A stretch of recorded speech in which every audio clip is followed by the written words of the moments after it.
Do you know what one of the top reasons that potential customers avoid doing business with a particular online store is? It's the return policy. It's either that the store does not have a reasonable return policy or they don't have a return policy in place at all. Now, one guaranteed way to lose potential customers is to not have a return policy. Not having a return policy means that shoppers who look for those kind of things before they do business with an online store, it means that they will not purchase from you. Because despite the fact that many consumers have shifted to doing most of their shopping online rather than in person, they still have an expectation that they will be able to receive your product in the mail, try it on, make sure it still fits and it looks good on them and they like it. And if not, they want to be able to return it to you, whether that's for an exchange or for a return. Now, if you don't have a return policy in place at all, then you might have customers try to return items or exchange items 60 days after they've purchased that item from you. And if they're trying to exchange, you might not have it in stock anymore. Or if they want to return it and it's been 60 days, if you had a set policy in place that said no returns after 30 days, then you could refer that customer to your return policy and say, hey, I appreciate your business, but we can't return this per our policy. Whereas if you didn't have one in place and you just told them no, then it's going to upset your customer and they might even leave you a bad review. So that's an example of why it's so important to have a return policy in place in advance so you can avoid upsetting your customers and avoid losing business and receiving bad reviews in advance, and you'll be a lot more likely to keep your customers loyal if they already know what your return policy is and it's clear and it's listed on your website. You'll be in a much better position to grow and build your business. So, I know that the dreaded return from your customers is something that most business owners loathe, but it's part of business, and that's why I'm here today to walk you through the steps you can take to start to think through what you want to include in your return policy, what makes sense for you and your business. So, that being said, let's go over a couple of examples of some return policies, and from there I will walk you guys through the questions you need to think through to craft your own return policy. So, let's get started.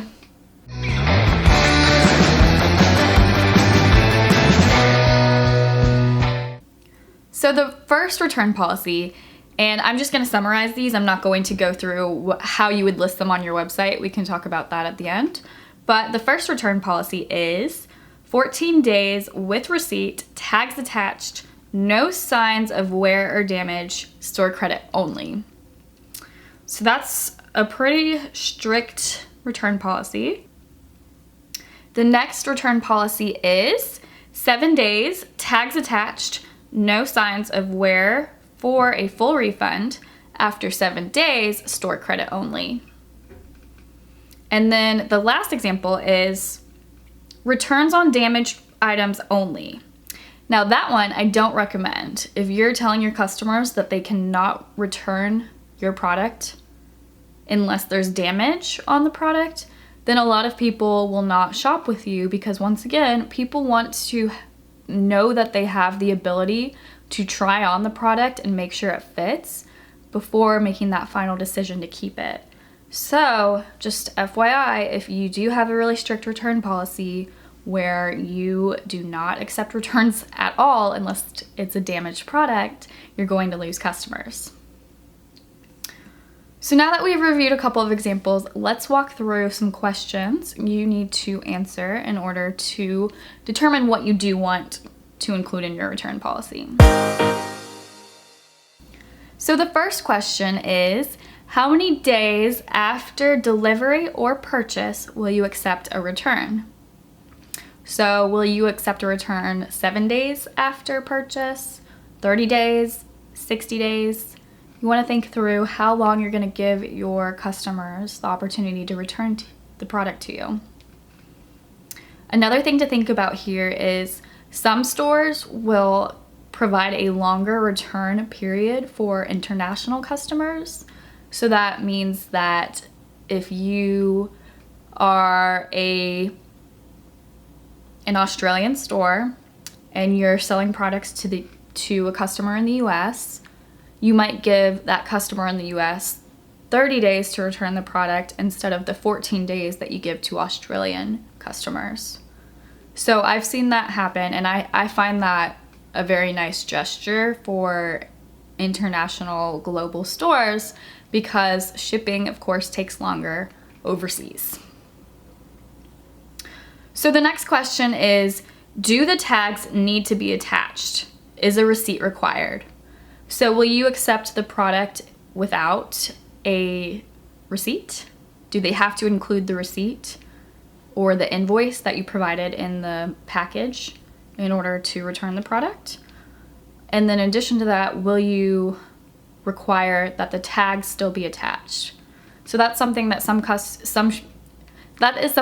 stores require and some stores don't. So some stores will make it mandatory that if you've taken the tag off, we will not accept it. Other stores are more lenient. You also want to think about what you'll do if you suspect that the product has been worn before. And if you find that there are stains on the product or deodorant marks or something like that, is that something that you're going to list in your return policy as something you won't accept?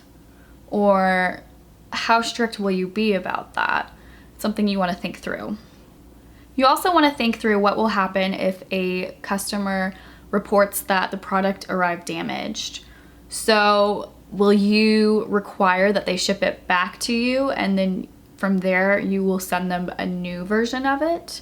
Or will you just send them a new version of the product without requiring that they send it back to you? And if you do require them to send it back to you, are you going to pay for shipping? So those are things you need to list in your return policy because a scenario like that could come up and you need to have it clear for your customers to understand and be aware of so that they don't try to argue with you when these scenarios come up. Now the next question is, will you offer a full refund or store credit only? So I will say that some stores will only provide store credit, but think about your experience as a shopper. Has that ever bothered you when you've tried to return a product and they only provide you with store credit? I think for a lot of small business owners, it's helpful for the store to save on these exchanges by only offering store credit because they won't end up losing money, but you're gonna once again lose customers who don't appreciate that policy. So something you want to think through. The next thing to consider is if you do accept returns, do you require the customer use a very specific shipping provider or shipping service? For example, do you require that your returns be sent through FedEx or UPS or USPS, etc.? That's something that you might want to consider, especially if you can work out a deal with one of those services where if you are paying for the return shipping, maybe you can work out a lower rate with the shipping provider. That's a reason that a lot of stores will choose to only work with a certain shipping provider. The next question is, will you create the shipping label for your customer and then just ask that they print it out? Or will you have them fill out a form online and then email them the shipping label to print out? Or I've even seen a lot of large stores these days, they'll actually mail you a shipping label with the product when you purchase it. So even if you're not thinking about returning the product, you already have the shipping label available to you if you change your mind. And it's very convenient for the customer. And I think it kind of entices the customer to want to continue to shop with that particular store, because that store makes it so easy. If there is a return, they can just quickly ship it back and then exchange it or get their money back.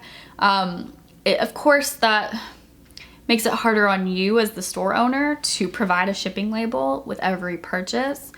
But it's one of those things where if the customer really appreciates that kind of thing, they'll continue to shop with you and become more loyal because that's something that they appreciate. So, something to consider. You also want to consider, are there any items that you will not accept for return, like lingerie or swim or certain accessories? I find that a lot of stores have very different policies for things like that. Of course, some stores have no problem accepting returns on lingerie, while others say no returns for products like lingerie or swimwear. You also want to include in your return policy whether all sale items will be marked as final, or if you will accept a return on a discounted item. So let's say you put something on sale and a customer buys it. Since it's a sale item, does that mean they're no longer able to return it because all sale items are final, or do they still have the option to return it? That's something you want to think through as well. You also want to provide your customers with an email address that they can email if they have specific questions about returns. So for those of you who are small online stores, maybe you're a one woman or one man show, you might want to just stick to your normal contact email address.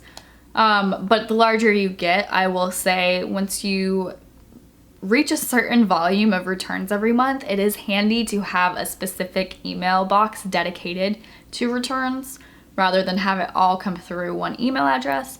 So once again, that's just something that you consider as you continue to grow. And then lastly, the last question I have is, will there be an extension during holiday season for returns? So that's something you'll see pretty common around Christmas, around New Year's, around the holidays, is let's say people are buying presents for people and they're busy, they go out of town, they visit relatives, and maybe they gift the relative something and the relative wants to return it later. Are you going to give them an extension during holiday seasons to make those returns?